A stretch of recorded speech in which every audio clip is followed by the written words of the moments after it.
accidente vascular periférico también, que con el devenir del tiempo son la causa principal de muerte en países desarrollados y también ya en nuestros países está tomando relevancia en relación a las enfermedades infecciosas que antes eran las principales causas de muerte.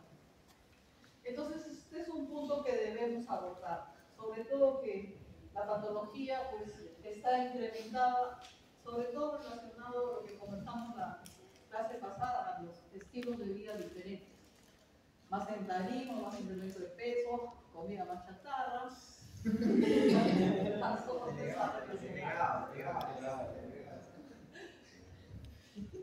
Entonces vamos a ver cómo enfocamos esto de las epidemias. Bases teóricas que ustedes deben tener desde sus clases previas de fisiología, etcétera. No vamos a recordarlas. Y vamos a ver que con el devenir del tiempo, esos conceptos cambian muy rápidamente, sobre todo en niveles de metas de LDL, qué medicamentos usar, porque todo esto está relacionado a los ensayos clínicos, estudios con mayor peso que dicen lo que es real y lo que no es real. Algunos datos de los que voy a mencionar aquí, hay una última guía de leyes de la Asociación de Endocrinólogos Clínicos que ha salido en el 2025, donde algunos conceptos ya no son tan de tanto peso como se pensaron en anteriores días. Lo que no ha cambiado es que el cambio del estilo de vida es importante y la meta primaria para manejo de epidemias es el LDL colesterol. Hay poblaciones de riesgo, hay factores de riesgo que cambian, otros, o diré, factores de riesgo que se pueden controlar y otros que no se pueden controlar. ¿Qué no pueden controlar? La edad, pues no puede detenernos. Los antecedentes familiares, ¿no? Eso no lo podemos cambiar. Otros factores que sí se pueden cambiar, cigarrillo, control de hipertensión, el estilo de vida, etcétera, que es donde nosotros debemos apuntar. Usemos o no usemos medicamentos. Los medicamentos cada vez salen con más evidencia y más estudios, pero más nuevos, más potentes, más evidencia, igual más caros. Entonces también tenemos que ver un poco lo relacionado a nuestra población, a qué pueden acceder. ¿No? Entonces en teoría hay muchas cosas, pero en la práctica a veces no las podemos utilizar. Y otro punto es que cuando utilizamos medicamentos para bajar colesterol, generalmente no es de corto uso, sino de un tiempo largo de uso.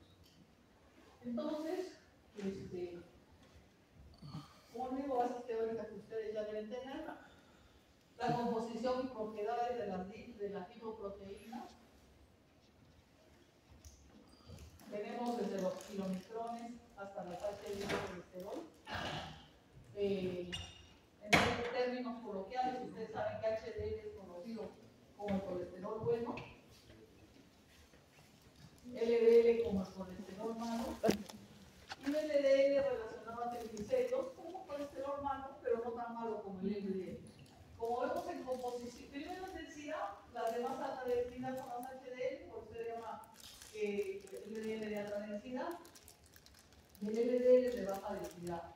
En la composición de los lípidos en cada uno es diferente, LDL y kilómetro tiene más triglicéridos, LDL tiene más colesterol y HDL tiene más proteínas. Y estas son las apoproteínas que acompañan. Y generalmente también puede haber alteraciones en estas apolipoproteínas que generen dislipidemia. No es de uso común medirlas y generalmente son caras que se podrían considerar en poblaciones especiales. Entonces, la enfermedad cardíaca coronaria a veces es un poco para uniformizar términos, ¿no? Vamos a ver, conocemos enfermedad cardíaca coronaria o enfermedad cardiovascular aterosclerótica, etcétera, pero se refiere a todas las macroangiopatías que están relacionadas con el colesterol. Mayor implicancia corazón, carotidia, a nivel cerebral y vascular periférico. Y eso es lo que comentamos, pues que las enfermedades se están incrementando de manera exponencial. Un término que también debemos conocer es prevención primaria. Prevención primaria es generalmente a quien nunca le ocurrió ningún evento, ¿qué medidas tomar para que no ocurra un segundo evento? Todos ustedes, ¿no? Que la mayoría no habrá tenido ningún evento. ¿Y qué hacer para que no ocurra un primer evento? En este tipo de pacientes los datos no son muy claros, no hay mucho estudio. Uno no puede ser muy agresivo si yo le hago colesterol alto, que no tiene mucho factor de riesgo y lo vemos que está elevado. Yo tengo que dar chance de dieta.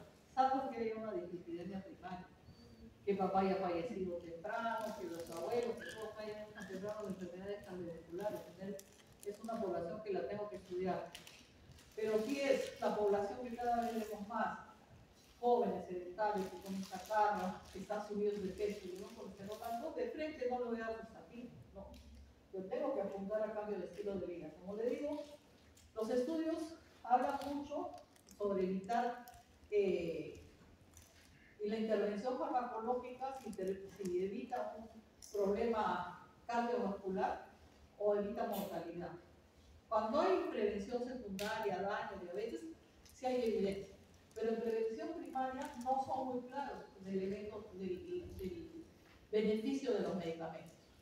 Entonces, por eso es que cuando es prevención primaria, apuntamos mucho estilo de vida. Pero cuando es prevención secundaria, reducir la ocurrencia de un segundo evento cardiovascular en pacientes que ya han experimentado un primer evento no fatal o en personas de riesgo. Ustedes saben que un diabético o una persona con síndrome metabólico son personas de riesgo. Pero yo hago un screening, pues el screening dicen mayores de 35 hacerlo, otros dicen mayores de 40 varones, mayores de 50 mujeres. Yo hago un screening de alguien que casi no tiene mayor riesgo, pero lo encuentro fuera de mis límites aceptables. Obviamente voy a estar en el estilo de vida. El estilo de vida significa alimentación saludable, actividad física, dormir bien, etcétera, etcétera. Pero el efecto protector del medicamento es menos claro. En prevención secundaria sí es claro. O cuando hay un factor equivalente de riesgo coronario. Entonces, lo que les decía, ¿qué es modificable y qué es no modificable? La edad, el sexo y los antecedentes familiares no los puedo modificar. Generalmente la mujer antes de la menopausia tiene menos riesgo, después de la menopausia su riesgo se incrementa y en algunos estudios sobrepasa la de los varones. Y los riesgos que podemos modificar son sobrepeso, obesidad, dislipidemia, hipertensión, tabaquismo, inactividad física, diabetes. No podemos controlar. Voy a ponerle también estrés. Lo que sí sabemos es que el nivel de colesterol está muy relacionado al riesgo de muerte por enfermedad cardiovascular. Mayor el nivel de colesterol, mayor el riesgo. Y si yo lo bajo, este riesgo disminuye. Eso sí lo sabemos. Hay múltiples estudios, metaanálisis, con medicamentos, sobre todo que más realizan estos estudios. Entonces, ¿qué problemas podemos tener con dislipidemia? El triglicérido elevado, el HDL disminuido, o el LDL elevado, o LDL con partículas de proteínas lineales. Y como hablamos de la clase de síndrome metabólico, es un LDL muy heterogéneo. Aparte, la disfunción endotelial asociado a esto lleva a aterosclerosis, que es el depósito de grasas o placas en los vasos sanguíneos con una disminución del flujo, recoagulación, proceso inflamatorio, y de acá viene ya toda la cascada y fisiopatología de la enfermedad cardiovascular. Isquemias, infartos, trastornos isquémicos transitorios, ACVs, o problemas vasculares periféricos, provocación intermitente, ¿no? Faltaba punto de partida. Entonces, enfermedad coronaria aguda, enfermedad coronaria, infarto, isquemia, historia de cirugía, el diagnóstico por imágenes, vascular periférico igual por imágenes, aneurisma aortoabdominal, isquemia en las extremidades, aterosclerosis carotídea, ACVs, días, o exámenes por imágenes, ¿no? Índice coronario calcio, ecodoppler carotídeo, etc. Tenemos muchas herramientas como para diagnosticar esto. También es un poco de historia, la clasificación de Fredrickson, muy antigua, en que clasificaba la dislipidemia de acuerdo al fenotipo. Hablaba de la frecuencia y del riesgo de aterogenicidad. Y toditas LDL son los que mayor riesgo tienen. LDL algo de riesgo cuando es visto el riesgo incrementa, ¿no? Entonces, esto ya es un poco de historia, la clasificación de Fredrickson. ¿Cómo sabemos la primaria? La primaria es que por factores genéticos, herencia, uno tiene colesterol alto, así su vida sea muy saludable. Y acá podemos encontrar el elevado, el triglicérido elevado, o lo más frecuente que sea mixto o también HDL bajo. Al HDL no se le han hecho muchos estudios porque en realidad la intervención farmacológica para elevar HDL es muy pobre. Y la mayoría de estudios pues, financiados son por las tasas farmacéuticas.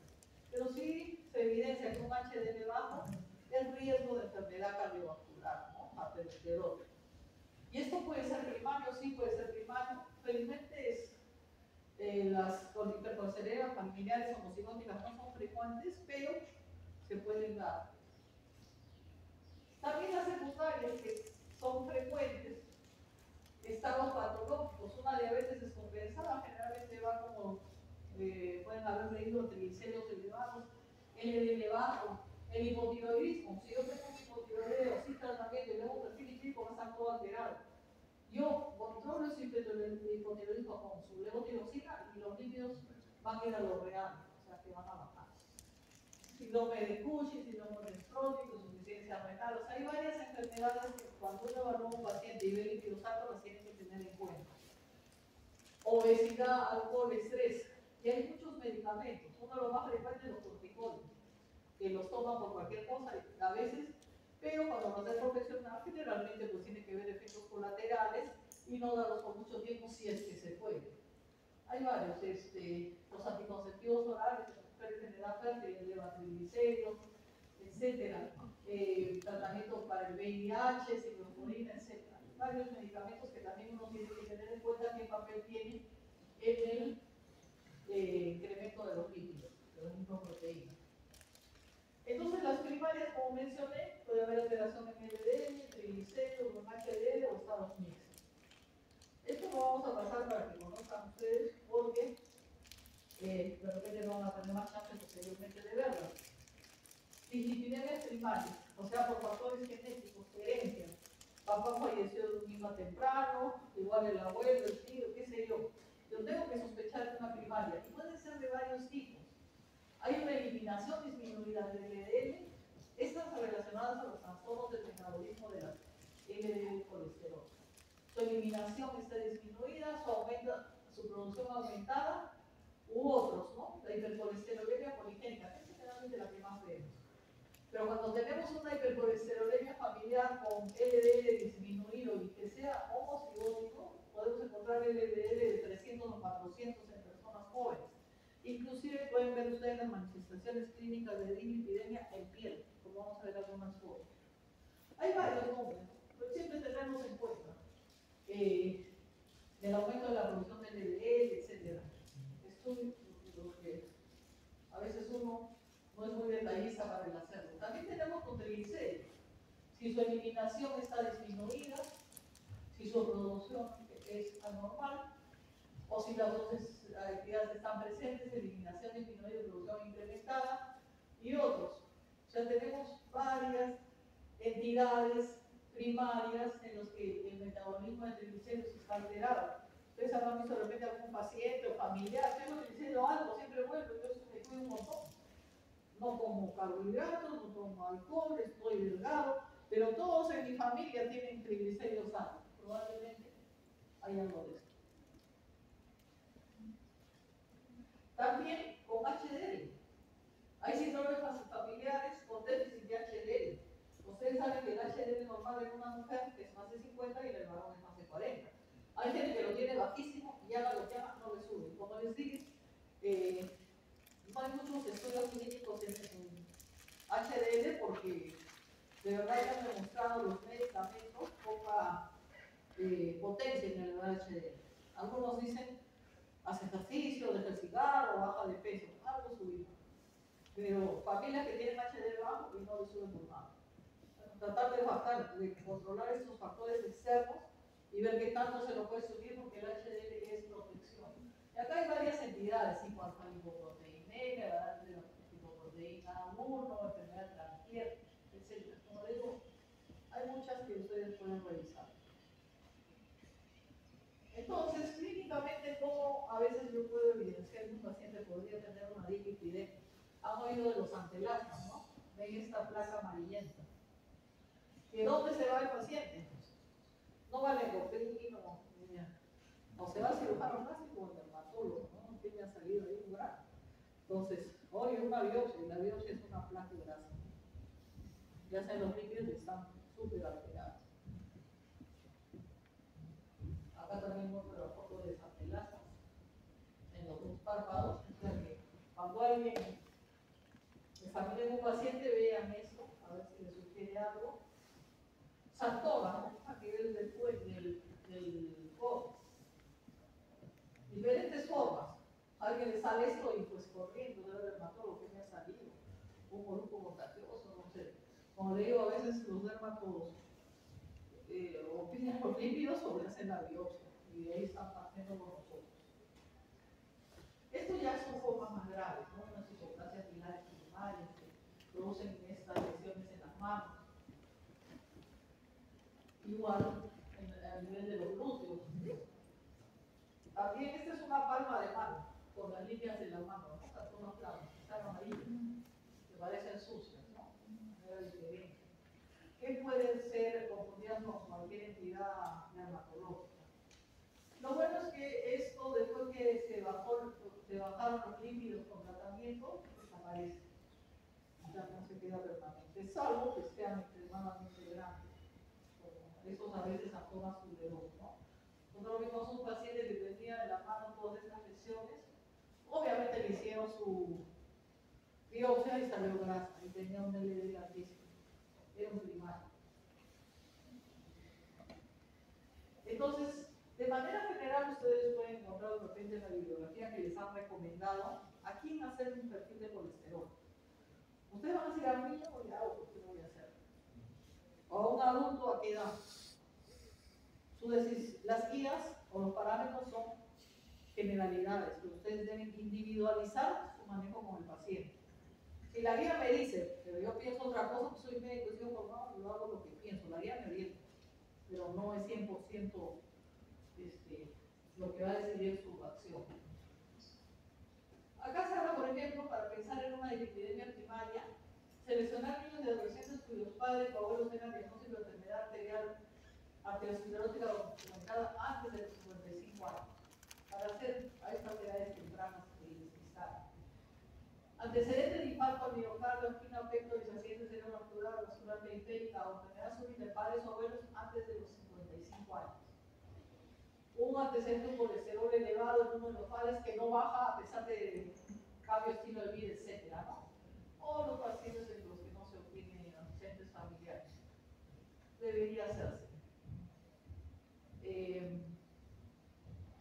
Ver si tienen otros factores de riesgo, por ejemplo, obesidad, los adolescentes fuman, pueden tener presión alta, pueden tener diabetes, etc. Podría yo documentar un poco cómo están esos lípidos. Ya darle antihipolipemiantes es otra cosa, pero sí puedo justificar mi pedido, porque hay que quitar a veces la costumbre de viene un paciente y le tiro todo sin ningún criterio, que se acaso encuentre algo. Uno tiene que pedir con criterio, no decir lo que diga. Entonces, cálculo del riesgo. Ustedes saben que hay calculadoras de riesgo, ¿no? Riesgo para enfermedad, hay varias. Ustedes pueden elegir alguna, pero todas se centran en enfermedad cardiovascular, familia, hipertensión, diabetes, etcétera, ¿no? Entonces, personas sanas, aparentemente sanas, el riesgo de enfermedad cardiovascular suele ser consecuencia de múltiples factores de riesgo que interactúan. Entonces, en base a esto, se utilizan estas calculadoras para saber su riesgo y ver qué tipo de tratamiento se le da. Acá nos avisan que se puede considerar el despistaje o el screening en varones mayores de 40 y mujeres mayores de 50 o postmenopáusicas, sin mayor factor de riesgo. Algunas guías le van a poner más de 35, pero si tengo unos 35, sin antecedentes familiares, delgado, deportista que come sano, podría obviar. Pero ustedes también saben que cuando hacen el examen médico ocupacional, generalmente a jóvenes a toditos les hacen. Entonces, justificar un poco a quién le haces y por qué le haces. Pero si tengo un varón mayor de 40, mujer mayor de 50 o menopáusica, tengo que hacerle por lo menos un despistaje de dislipidemia. Hay varios sistemas. Acá, por ejemplo, hablan del SCORE. Pero también yo puedo declarar al individuo con alto riesgo de enfermedad cardiovascular sin hacer ese conteo de los factores de riesgo, ¿no? Por ejemplo, si el paciente tiene una enfermedad cardiovascular documentada, personas con diabetes de larga duración,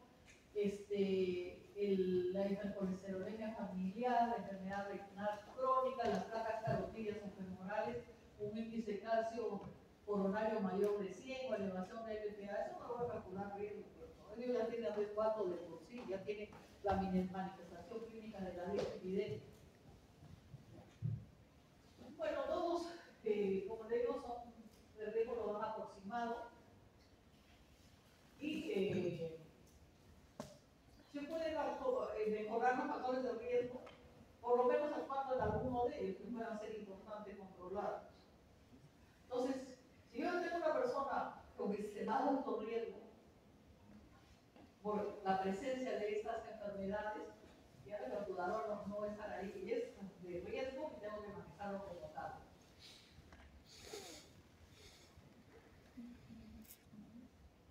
Entonces, lo que sí, como les dije, estamos de acuerdo que toda la guía del mundo primario es bajar LDL.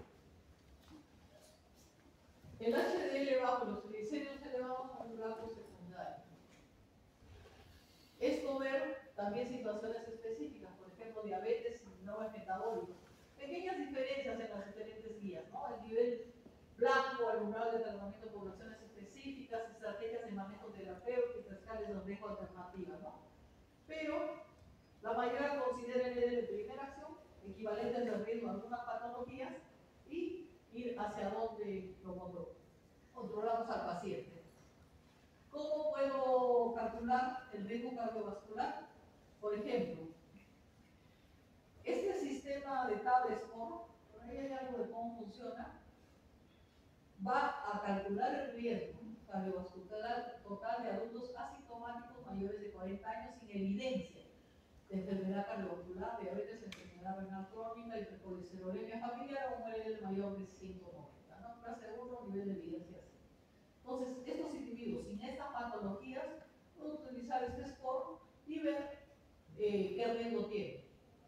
Pero pacientes con riesgo alto o muy alto, que han tenido enfermedad cardiovascular, diabéticos, enfermedad renal, de moderada a grave, niveles muy altos de factores de riesgo individuales, hipercolesterolemia familiar, o el riesgo score muy alto, es prioritario darles asesoramiento intensivo sobre todos los factores de riesgo. O sea, personas con riesgo, hay que ser muy intensivos con ellos. Clase 1, nivel de recomendación 0. Los sistemas de cálculo de riesgo desarrollados para la población general no están recomendados para la evaluación del riesgo cardiovascular en pacientes con diabetes y hipercolesterolemia familiar. Estos pacientes, como le digo, no los vamos a tratar como población general. Estos ya son personas de riesgo. Este es el score cardiovascular, donde ven el riesgo del individuo menos de 3, menos de 3 a 4, de 3 a 4%, o 5 a 9%, o más del 10% del riesgo de enfermedad cardiovascular a 10 años. Y miren, acá esta tabla B separa mujeres de varones. Nivel de presión arterial, fumador, no fumador, la edad y nivel de colesterol. Con todo esto, evalúa qué riesgo tiene. Una mujer no fumadora con una presión normal y con un colesterol bajo, pues tiene un riesgo bajísimo. Y acá vamos a ver, 45% un varón fumador con presión 180 y con un colesterol bastante alto, y más de 70 años su riesgo bueno. Entonces, así son la mayoría de cálculos de riesgo. Edad no lo puedo modificar, pero sí puedo controlar mi presión con medicamentos, varón, mujer tampoco lo puedo controlar. Mi nivel de colesterol también lo puedo de repente controlar. Entonces, estas son las calculadoras de riesgo. Este score habla de ahí. Entonces, de acuerdo al individuo que yo tenga, voy a ver qué tratamiento le voy a dar. De intensidad moderada, de alta intensidad o de nada. Esto vemos más o menos con promedio de reducción de LDL colesterol. Tenemos la estatina de moderada intensidad, de alta intensidad puede bajar hasta 50%, y de alta intensidad más ezetimiba puede bajar a 65%. También tenemos otros medicamentos, el inhibidor PCSK9, que puede bajar hasta 60%, y si lo combino con estatina de alta intensidad más ezetimiba, puede bajar hasta 85%. El problema es que los inhibidores PCSK9 no llegan de manera normal al país y saben que son caros.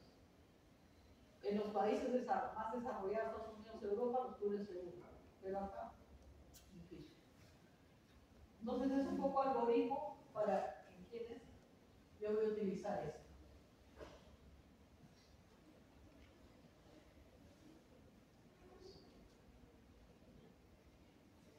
Entonces, objetivo terapéutico del LDL.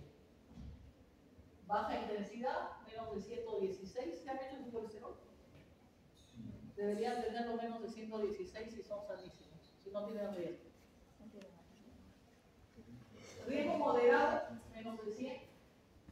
Riesgo alto, menos de 70. Y riesgo muy alto, LDL menos de 55. Acá se ve un pequeño cambio. Las guías de la Asociación Americana de Endocrinólogos Clínicos, en el 2025 ya salió la guía de manejo de dislipidemia y determinó que para dar este nivel de menos de 55 solamente evaluaron un estudio con gran peso de evidencia, un estudio. La mayoría de estudios no indicaban gran diferencia, tanto en mortalidad como eventos recurrentes de enfermedad cardiovascular, cuando comparaban menos de 70 con menos de 55. Entonces, las guías de la ACE este año sacaron que la meta para alto y muy alto riesgo era menos de 70. Pero antes del 2017 se clasificó. Muy alto riesgo, menos de 55.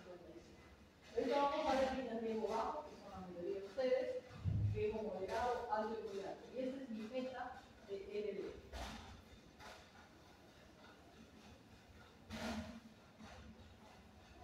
Bueno, eso se hace un paréntesis.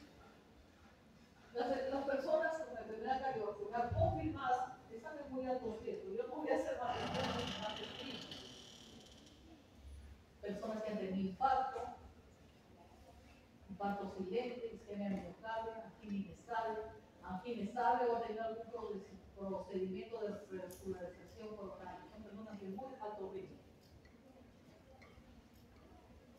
Equivalentes de riesgo coronario.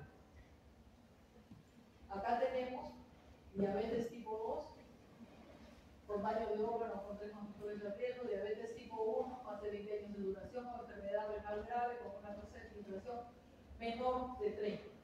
También son personas de alto riesgo.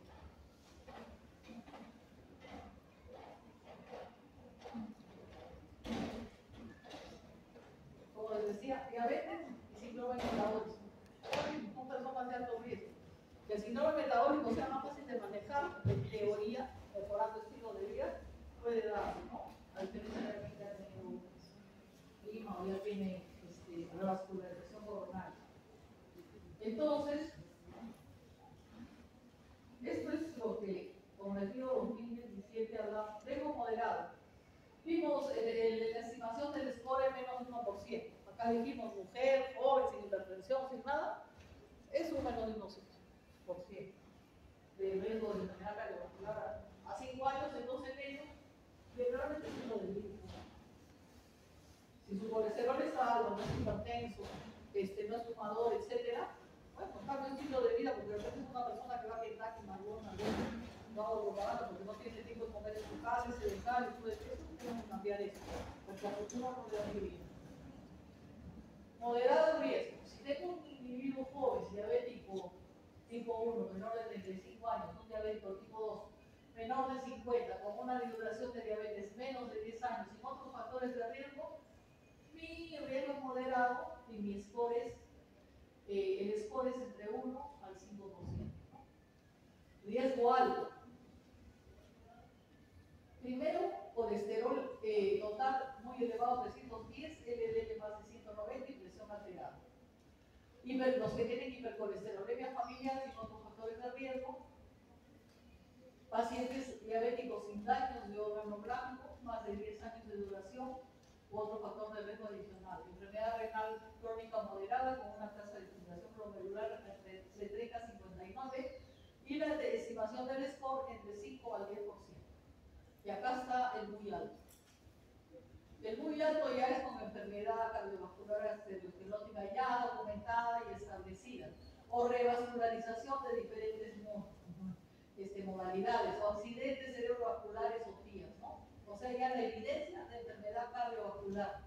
Un diabético con daño de órgano blanco, generalmente retinopatía, neuropatía, nefropatía, factores de riesgo mayores, o en diabéticos tipo 1 de inicio precoz, o el score más del 10, la estimación del score en más del 10%, o la hipercolesterolemia familiar, o enfermedad cardiovascular arteriosclerótica.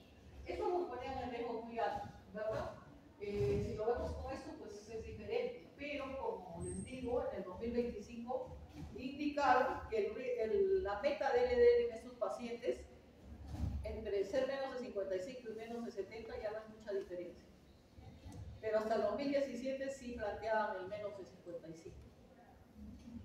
Ahora es una guía, ustedes pueden revisar respecto a ello. Entonces, tenemos individuos con riesgo bajo o moderado,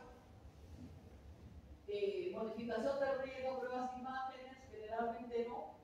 Vemos LDL. ¿Das riesgo farmacológico? Sí, no. Estilo de vida, ¿sí? Determinas tu objetivo de tratamiento, de acuerdo al riesgo.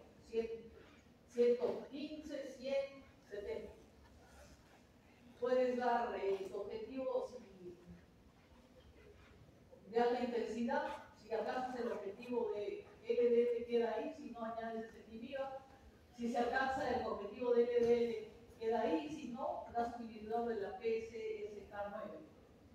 Prevención secundaria, etc. ¿Cómo es el algoritmo, ¿no?, de dislipidemia? ¿Cómo vas a ir en este paciente y qué medicamento vas a utilizar? Generalmente, para LDL, llegar al objetivo de las estatinas. Tú ya sabes más o menos qué porcentaje va a bajar. Si es un paciente infartado con ACV, generalmente se usa de alta intensidad, en todos, de inicio. Si no hay evidencia de ese daño, podrías utilizar moderada intensidad y cambio de estilo de vida. Acá cuando hay un paciente infartado, le dan a torba de 80 de frente durante un tiempo, para estabilizar la placa, qué sé yo. Luego de repente va. Entonces, el manejo es individualizado. Si yo logro metas, ¿dónde está mi perfil de seguridad después de un tiempo? Porque si yo le voy a dar una torba de 80, en verdad el LDL se va a ir a 20 de repente. Pero yo no tengo que dar un tiempo. Y luego de ese tiempo ya puedo cambiar a menos dosis, pero establecer si llego a la meta del LDL, sobre todo muchas veces en relación a factores de dislipidemia primaria o a cambio de estilo de vida que puede realizar el paciente o no. Factores de riesgo que yo tengo que controlar en estos pacientes, quitarle el cigarrillo. Si yo tengo un infartado que es diabético, que encima su ACV y fuma, bueno, qué feo voy a decir, pero dice gastar pólvora en gallinazo, ¿no? O sea, veo qué feo. Pero esa persona es de mucho riesgo. Pero como medicina es diferente, de repente vive más que uno. No sabe. Tenía un paciente que tenía un cáncer de pulmón, tenía una traqueostomía, estaba horrible y fumaba por su traqueostomía. Por eso les digo, es fácil de ser, pero para uno es difícil a veces controlar. Claro, hay todo un tratamiento, sobre todo de base psiquiátrica, para mejorar hábitos y les dan, pero lo primero tiene que querer el paciente. Si el paciente no quiere, el susto le dura un tiempo, pero se ve el susto y vuelven por los activos antisociales y implica tratamiento psiquiátrico. O sea, es fácil decir. Hipertensión, es eso sí más fácil de controlar porque bueno, se cuidan y los llenan de pastillas y se podría controlar la presión. El HDL, como les dije, es difícil subir, pero por lo menos algunas estrategias es que caminen, que no fumen y ver cómo va. Pero si genéticamente está bajo, por lo menos que no le baje más. La historia familiar de enfermedad coronaria prematura, eso no lo puedo borrar de mi mente. Eso va a quedar. Si un pariente varón de primer grado ha tenido una enfermedad cardiovascular menos de 55 años, un pariente varón, en un pariente mujer de primer grado ha tenido una enfermedad cardiovascular en menos de 55 años, se considera porque hay historia familiar de enfermedad enfermedad coronaria prematura. Y en la edad, que tampoco podemos frenarlo porque nuestra edad siempre va para adelante, no para atrás, varón de 45 años o más es el riesgo y mujer mayor de 55, con personas de riesgo. Hasta antes de esta edad la mujer tiene menos riesgo de enfermedades cardiovasculares que el varón, pero después, como les digo, puede sobrepasar el riesgo. Y cuando el HDL es muy alto, más de 60, es un factor de riesgo negativo. En su presencia puede ver un factor negativo. O sea, ellos que tienen HDL alto, de alguna manera están protegidos.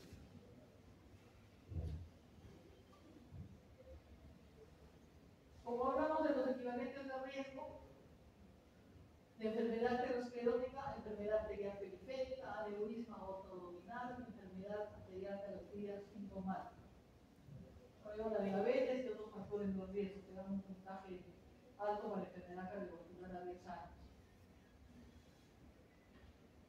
Entonces, debemos manejar al paciente desde todos los puntos de vista, pero el manejo de líquidos es la piedra angular, el nivel de LDL, bajarlo. Y si hay alteraciones combinadas, HDL bajo, LDL alto, triglicéridos altos, bueno, las estrategias son combinadas. Eso es lo que les decía, muy alto riesgo, este tipo de pacientes son los que más nos usan. Pacientes pobremente controlados, cigarrillos, síndrome metabólico, coronario agudo, etc. ¿No? Pero como le digo, el cambio es que acá ya cambió la meta, ¿no? La meta era 55, pero si leen el último consenso sobre guía de la IS 2025, ya consideran que alto, muy alto riesgo, menos de 70. Los triglicéridos es otro punto que debemos ver, sabemos que el valor ideal es menos de 150. Pero sabemos que hay patologías que pueden elevar triglicéridos. Si yo mejoro la patología, va a mejorar. Con esteroides, pero una de las más importantes es diabetes.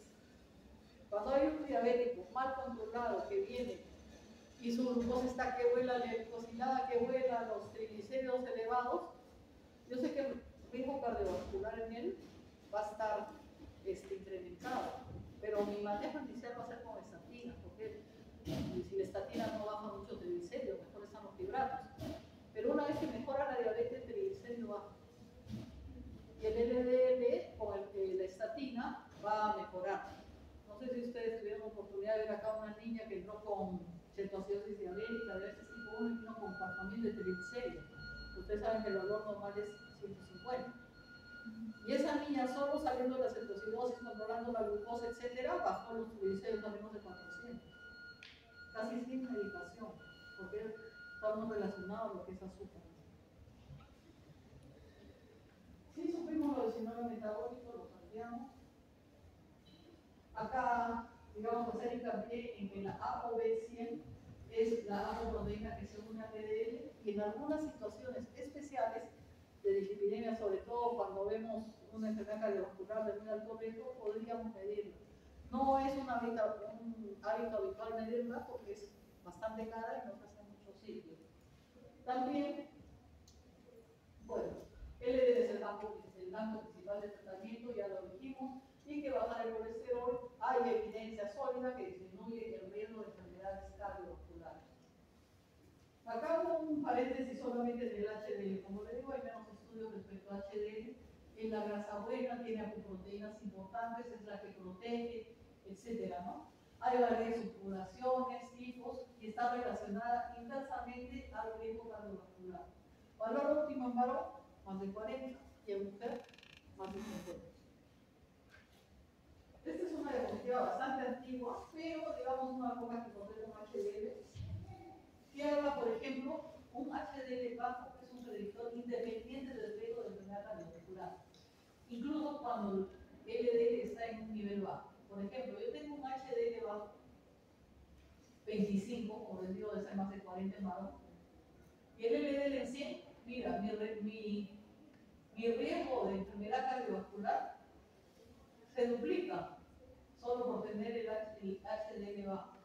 Si teniendo un LDL beta, y obviamente si yo tengo un LDL alto y un HDL bajo, el riesgo pues es casi 3 veces lo que es normal. En cambio, si yo tengo un LDL elevado, 220, de un HDL muy alto, mi riesgo cardiovascular no es tan alto, porque el HDL protege. pero subirlo es bien difícil. La gran mayoría de personas los tienen en rangos normales un poco bajos, pero hay una subpoblación que tiene HDLs elevados, genéticos. Los triglicéridos es otra lipoproteína diferente. Fundamentalmente se refieren a las grasas que se ven incrementadas por la ingesta de azúcar y carbohidratos. Por sí solos no necesariamente causan arteriosclerosis, pero es un punto secundario para manejo porque tampoco son inocuos, pueden contribuir. Se asocia a ocurrencia de enfermedad cardiovascular acompañada a otras alteraciones lipídicas en poblaciones específicas. La diabetes. Como yo les decía en la clase pasada, el LDL de repente un diabético no está muy elevado, pero es pequeña y densa, o sea, es muy heterogéneo. Y ellos generalmente al inicio pueden tener triglicéridos muy elevados. Ya en general, manejo. Primero el estilo de vida. Vamos a hablar mucho de estilo de vida. Alimentación muy saludable. Si alguien tiene colesterol alto por comida, es que está haciendo mal sus alimentos y va a tener que cambiar radicalmente, porque hay gente que come chatarra y es joven y no se le eleva. Pero hay otros que come chatarra y están que vuelan. ¿Cuál es peor? Bueno, el que no se eleva tiene de repente una ventana para hacer lo que quiera de tiempo, pero al final se le va a elevar, pero que ya desde etapas tempranas los tiene elevados por comer mal sin otro factor de riesgo, va a tener que cambiar.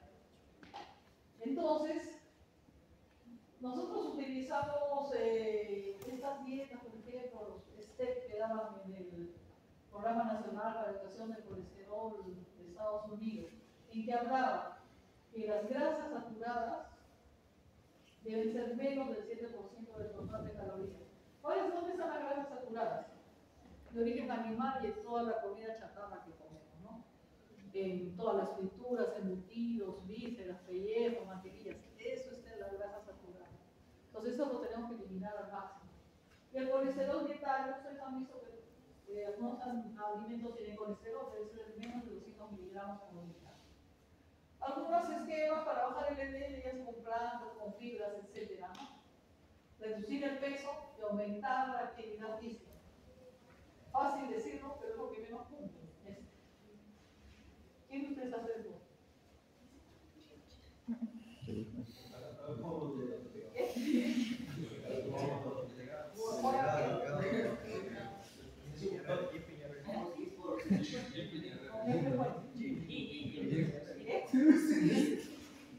¿Cuántas veces?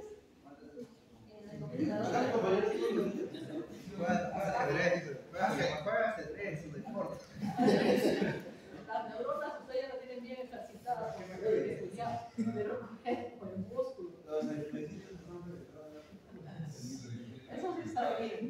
Ustedes jóvenes deberían hacer mínimo sus 45 horas, una hora al día de ejercicio. Y no sería caminar. Si es para menos tareas. Es lo que vamos a para no caer. Piscina, bicicleta, lo que sea, así como estudian.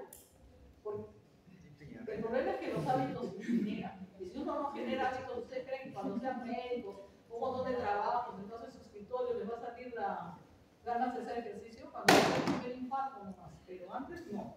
Entonces hay que generar los hábitos.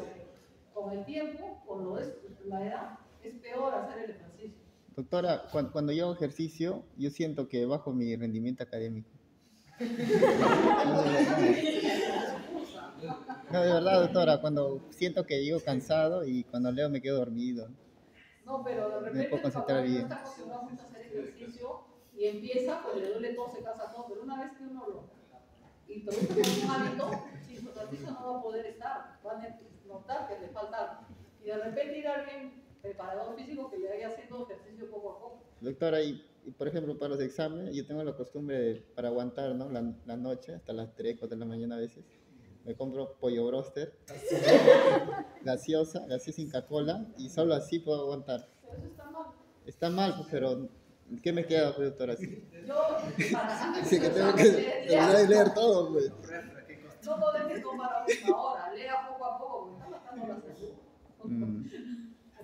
Ay, bueno. Doctora, como chiste, porque eso no es real. ¿y en qué horario se recomienda hacer ejercicios?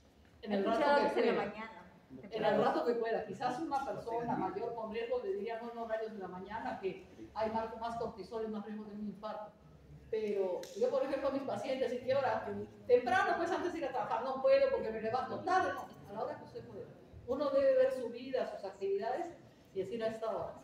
Por ejemplo, acá en el hospital, un grupo de médicos, entramos a las 7, venimos 6:30 y caminamos de 6:30 a 7. 5 vueltas al hospital, son casi 6.000 pasos. Ya nos acostumbramos.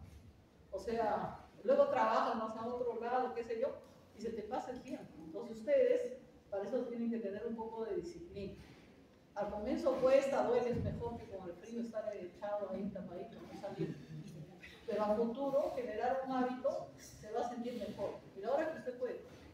Dice, salgo temprano, tengo que ir, luego, ya, llego a mi casa a 7, 8 de la noche, en lugar de ir a mi casa, me voy al gimnasio, me voy a la piscina, hago eso. Al comienzo va a costar, pero luego uno se acostumbra. Igualmente, por ejemplo, si ustedes han ido alguna vez a un gimnasio, van a ver que la gente entra y sale. Pero los que están permanentes ahí, se mantienen permanentes ahí. Pero el que va porque lo mandaron, se inscribió 6 meses y fue a 3 clases, son un montón. Pero el núcleo es el que está ahí. Entonces tienen que ver, primero que les gusta, porque si ustedes se van a ponerse a hacer un ejercicio que no les gusta, no va a durar. ¿Qué les gusta? ¿Con qué se sienten bien? Y practicar. Ustedes están jóvenes, deberían generar algo, porque cada vez se muere más la gente de infarto. O sea que hay que cuidar. Esta es la dieta generalmente que se indica, ¿no? Primero las calorías, de acuerdo a tu peso, te van a poner las calorías para mantener un peso saludable. La grasa saturada, menos del 7%. La poliinsaturada, hasta 10%. Y la monoinsaturada, hasta 20%. Total de grasa, entre 25 a 35% del total de calorías. Carbohidratos, 50-60% de los carbohidratos, pero estos que no sean refinados. Es mejor que sean integrales, provenientes de frutas, de verduras, de cereales, etc. No de milkshakes, Kentucky, esas cosas no. Eso tiene más grasa. Fibra, 25 a 30 gramos por día, y proteínas, aproximadamente 15% del total de calorías. Esto generalmente uno se lo da a nutricionista o también ustedes podrían calcular y preparar su régimen.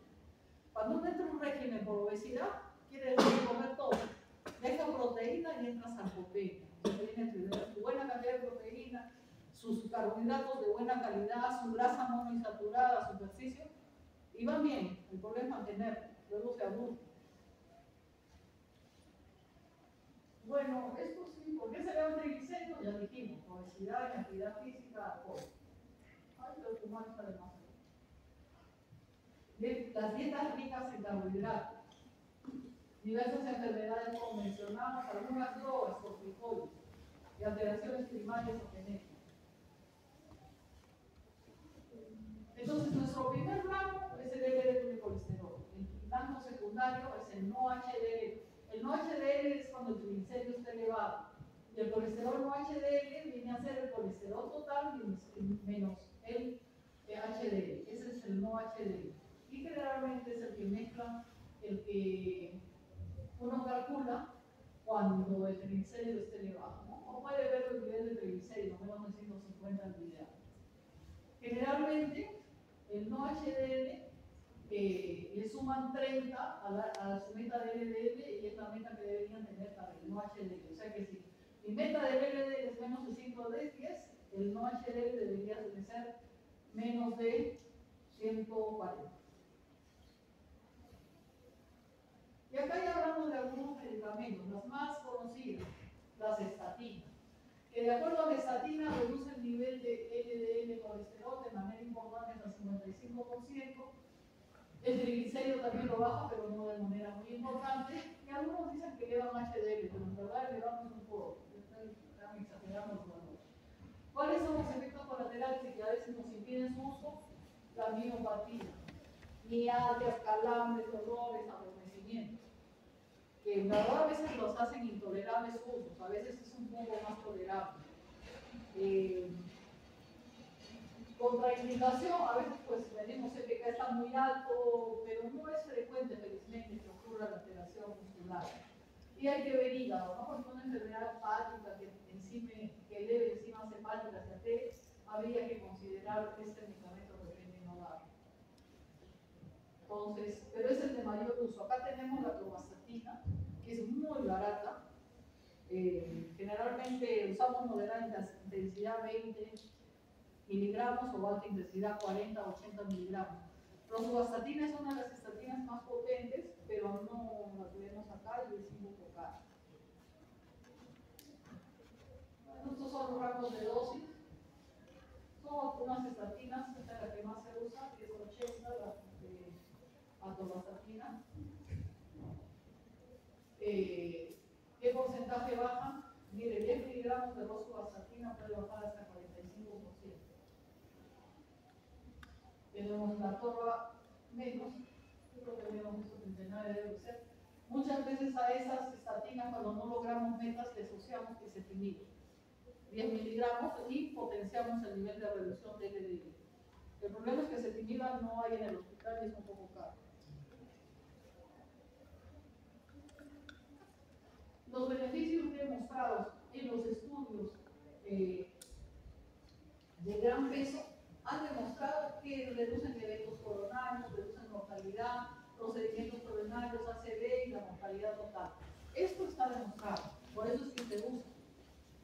Acá no hay duda de acá hay otros medicamentos que los vamos a pasar un poco rápido porque en realidad están un poco como para que los conozcan, base teórica, pero en la práctica casi no se utilizan. Los secuestrantes de ácidos biliares, que reducen LDL, elevan HDL poco y podrían aumentar los triglicéridos. Lo que pasa es que con estos estudios ya no hay, con estos medicamentos ya no hay estudios a largo plazo sobre su eficiencia en mortalidad, etcétera, ¿no? Algunos efectos colaterales y algunas contraindicaciones. Por ejemplo, si los triglicéridos están altos, estos no se deberían usar. Y en nuestro medio me parece que no tenemos este producto. La colestiramina, el colesterol y el polizabán, las dosis. El ácido nicotínico que salió como un boom porque bajaba LDL, bajaba triglicéridos y elevaba HDL. Tenía efectos colaterales a veces que impedían su uso, bochornos, hiperglicemia, hiperglicemia, etc. Contraindicaciones de enfermedad hepática. Llegó en algún momento algún ácido nicotínico de acción prolongada, pero se usó muy poco. ¿Por qué? Porque los bochornos que producían pues, los hacían intolerables. No era un producto barato. Y la guía del ACE del 2025 salió que el ácido nicotínico, solo mezclado con los otros productos, no disminuía la muerte por enfermedades cardiovasculares. Por eso ya ni se recomienda. Pero esto está en la literatura. Las drogas, liberación inmediata, ampliada, sostenida. Estos son los fibratos, que sí los tenemos, ¿no? En el hospital tenemos fenfibrocilo. Hay ciprofibrato, fenofibrato. Y esto fundamentalmente son iniciales para triglicéridos, ¿no? Reducen el LDL, podrían elevar en alguien con triglicéridos altos, pero reducen sobre todo triglicéridos. Y podría elevar HDL. Tienen efectos colaterales, miopatía también, cuidado con los problemas hepáticos. Y generalmente los fibratos como monoterapias, a los de triglicéridos estén muy altos y no haya mucho factor de riesgo cardiovascular, generalmente no se usa. Lo usamos más frecuentemente, en algún primario o en combinación con una estatina. Combinar fibrato con estatina a veces produce mayor problema de miopatía. Entonces, se pueden utilizar sí, pero con cuidado, ¿no? Tenemos varios de estos. Fenfibrocilo, fenofibrato, profibrato y ciprofibrato. El que menos efecto colateral da con estatinas es el fenofibrato. En el CIS es el fenfibrocilo, es barato. El fenofibrato no es en el CIS y es caro. O sea, nosotros usamos estatina como fenfibrocilo y bueno, con cuidado los manejamos en pacientes que lo requieran. Acá se dice, por ejemplo, que por un 1% de disminución del LDL y colesterol, el riesgo de enfermedad cardiovascular se reduce un poco. Pero si yo incremento 1% de HDL colesterol, el riesgo de enfermedad cardiovascular lo disminuyo en 3%. Por eso decíamos que el HDL es una lipoproteína muy predictora de enfermedad cardiovascular. Subirlo es difícil, pero bueno, se hace lo posible. Entonces, después de esta clase, he mencionado todo lo que uno tiene que hacer, sobre todo cambio de estilo de vida. En países, hemos hecho esto, que como ven, no son países de tercer mundo como nosotros, donde tienen más acceso, más herramientas para controlar. ¿Qué grado de cumplimiento tienen? Ejercicios. Bueno, casi la mitad, pero también 25%. Yo creo que nuestro medio es bajo. Porque cuando preguntan a usted por ejercicios, no, que tuve el examen, que no pude dormir, que no tuve tiempo, que no pude. La excusa está por todos lados, pero el porcentaje de cumplimiento es bastante bajo.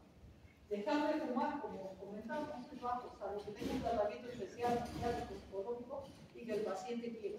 Porque si decirle, te da un infarto, papá, tienes que dejar de fumar, te estoy llevando lo que te controle, y él no quiere, no pierda su tiempo.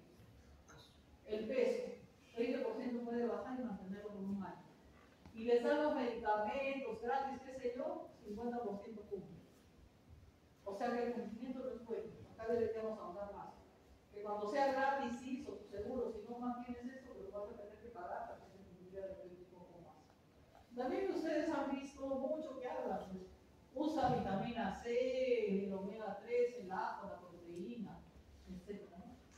Acá los ácidos grasos omega 3 se han demostrado algo de valor, sobre todo para triglicéridos.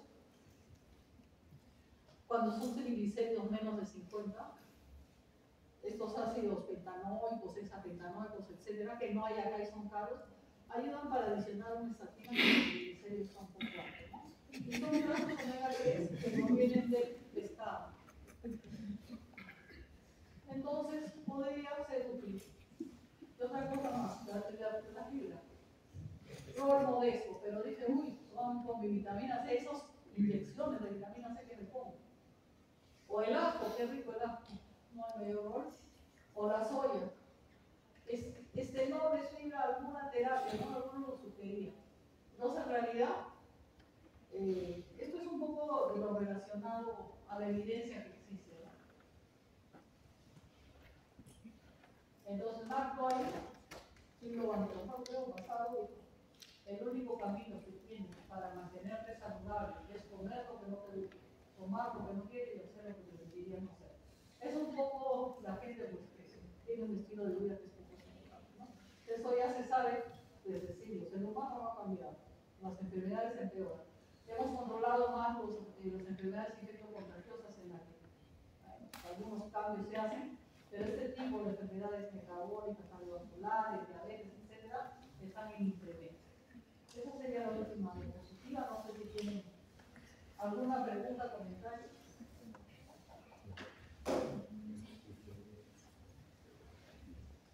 Bueno, ustedes en una guía todavía no superarían mucho colesterol, pero si tienen padres con enfermedad coronaria, abuelos, comen mal, por curiosidad me hacen. No para que se mediquen, pero sí para de repente también estudiar.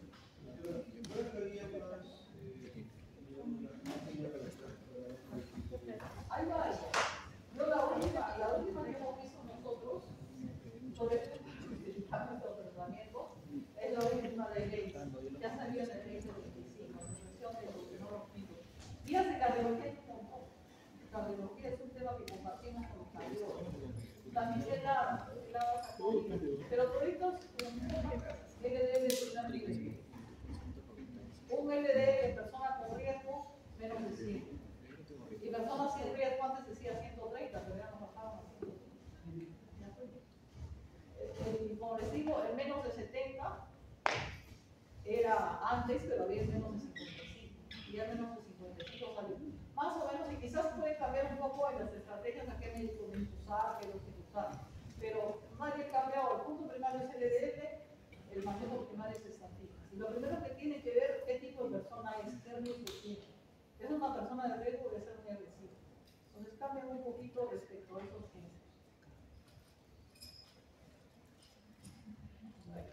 Ya no veo de otro. Sí, sí. Pero esto no depende. O sea, si tienes triglicéridos altos o colesterol ¿Los qué? para estatina. Mira, es una persona de riesgo, tu primera opción puede ser estatina. Si tienes riesgo, ya sea una enfermedad cardiovascular y con estatina no es suficiente, puedes adicionar. Entonces, si inhibidores de la PCK9 en teoría. Si no toleras estatinas, no he mencionado el ácido dopirónico, que felizmente hay acá, que puedes dar ezetimibe. Eso es nuestro punto primario, pero el punto primario es el LDL. Hipertrigliceridemias familiares, en personas sin riesgo, y con triglicéridos altos podrías usar un fibrato. Y si a pesar de que tu LDL con estatina está bien, pero el triglicérido está alto, combinas con un fibrato o con un omega 3, ¿no? Y el penteroico, diré los pentanuevos, pero es teoría, porque no voy a presentar. Yo les pongo con mi punto primario, mi persona de riesgo es estatina. Cuando veo esa niñita que les cuento de triglicéridos en 3000 con cetoacidosis, dijimos darles un fibrato. Pero también este último día de nada dice triglicéridos de 500, estos productos más de 500 no han demostrado mayor eficacia. Hay que evaluar y tratar las causas secundarias a esto. Por ejemplo, la niña está la diabetes. Se manejó la diabetes y el triglicérido bajó. Pero el porcentaje que eso incluye la dieta. Por ejemplo, el colesterol es bajo, genéticos, puede ser poligénico o puede ser estilo de vida. Tú lo vas a saber cambiando tu estilo de vida. Si un paciente viene delgado y me dice, soy deportista, como sano, mire, y yo no sé por qué tengo esto, y voy a contar que eso es generalmente primario. No voy a pensar que es dieta, ¿no? Entonces quiero ver su riesgo. Y si su riesgo es alto, moderado o alto, yo lo voy a medicar desde el inicio. Voy a tener una enfermedad cardiovascular. No le voy a dar chance de dieta. Sin embargo, si es un individuo que come pura chatarra, come mal, está subido de peso y le veo un colesterol alto, y de repente no tiene mucho riesgo, podría apuntar un poco a dieta. O sea, ya es la evaluación del individuo.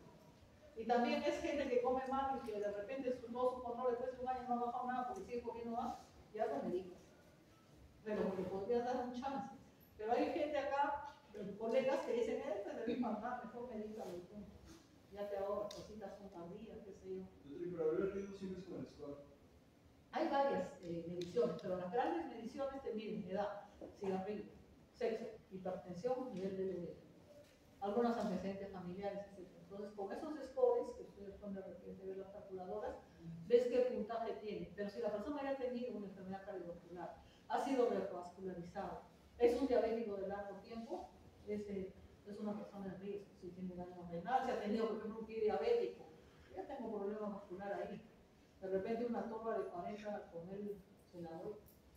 Poco le da, ¿no? Como les decía, algunos decían menos de 40, 45 varones, mujeres más de 50, ya considerarlo de riesgo. Entonces tienes que hacer tu valoración individual, ver qué chance le vas a dar y medicarlo. Por digo, algunos, y es cierto, pues algunos colegas no quieren, no creen que dicen darle su medicina, algunos van a venir impactados por darle chances. Pero ves el riesgo, ¿no? Y te guías con lo que hay que mencionar, tratar de controlar. Por eso acá se necesita mucha educación, que el paciente entienda. Pero a veces te entiendo y todo, como les digo, difícil cambiar algunos hábitos. Nuestra tarea para ustedes es ver el ejercicio más. Y empezar para generar hábitos saludables. Porque luego va a ser peor. Si ahora no tienen tiempo, peor va a ser peor. Listo. Ya no me.